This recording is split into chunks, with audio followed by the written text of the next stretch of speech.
tribulations dans le monde mais ayez confiance, j'ai vaincu le monde Paul lui-même a dit.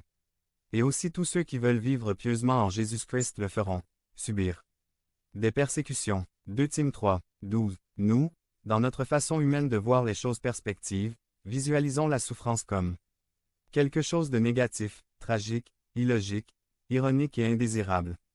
Dieu, pour sa part, dans sa sagesse incommensurable, voit dans la souffrance une richesse de bénédictions et de bienfaits.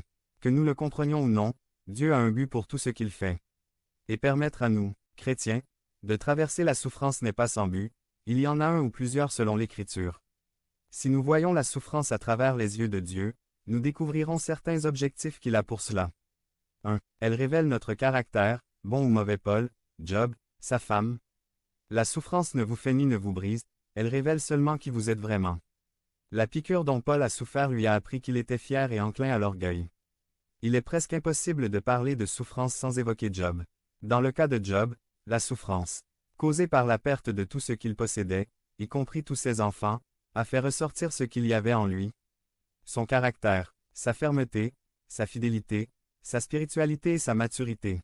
Dans l'histoire bien connue de Job, Satan arrive devant la présence de Dieu et Jéhovah dit à Satan: « Ne veux-tu pas devenir membre du canal et nous aider à propager la parole de Dieu à travers le monde? » Samedi 16 mars 2024. Si vous croyez en la puissance de Dieu, commentaire 11. Avez-vous considéré mon serviteur Job, qu'il n'y en a pas d'autre comme lui sur terre, un homme parfait et droit, craignant Dieu et évitant le mal? 9 Satan répondit à l'Éternel et dit: Job craint-il Dieu pour rien? Ne l'avez-vous pas entouré, lui, sa maison et tout ce qu'il possède? Vous avez béni l'ouvrage de ses mains. C'est pourquoi ses biens ont augmenté sur la terre. Mais maintenant, étends ta main, touche à tout ce qui lui appartient, et vois s'il ne te blasphème pas devant toi. L'Éternel dit à Satan: Voici, tout ce qu'il a est entre tes mains, mais ne mettez pas la main dessus. Point. Et Satan sortit devant le Seigneur.